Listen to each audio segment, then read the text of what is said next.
PR, গণভোট ও জুলাই জাতীয় সনদের আইনি ভিত্তিসহ নানা ইস্যুতে বিতর্ক চললেও স্পষ্ট হয়ে উঠেছে দলগুলোর নির্বাচনী প্রস্তুতি। এরই মধ্যে সামনে এসেছে প্রার্থী চূড়ান্ত করার বিষয়টি। সোমবার বিএনপির প্রাথমিক প্রার্থী তালিকা ঘোষণার পর আলোচনায় জামাতের প্রার্থিতা। এর মধ্যে মঙ্গলবার ভোরে দেশে ফিরে বিমানবন্দরে জামাত ইসলামের আমির ডক্টর শফিকুর রহমান জানালেন, সময় মতো চূড়ান্ত প্রার্থী তালিকা প্রকাশ করা হবে। তবে একা নির্বাচন করবে না জামাত, দেশ জাতির স্বার্থে ধারণ করবে আরও অনেককে।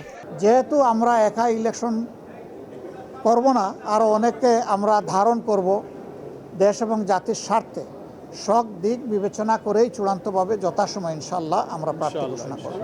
বিভিন্ন দলের মধ্যে মতভিন্নতা থাকলেও তা মতবিরোধ নয় বলেও মন্তব্য করেন জামাত আমির। আমাদের মধ্যে মতানৈক্য হোক, তবে দোয়া করেন মতবিরোধ যেন না হয়।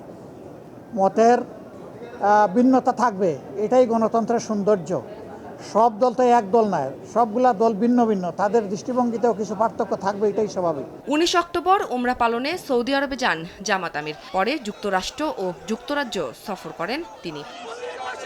উম্মে হানি, সময় সংবাদ, ঢাকা।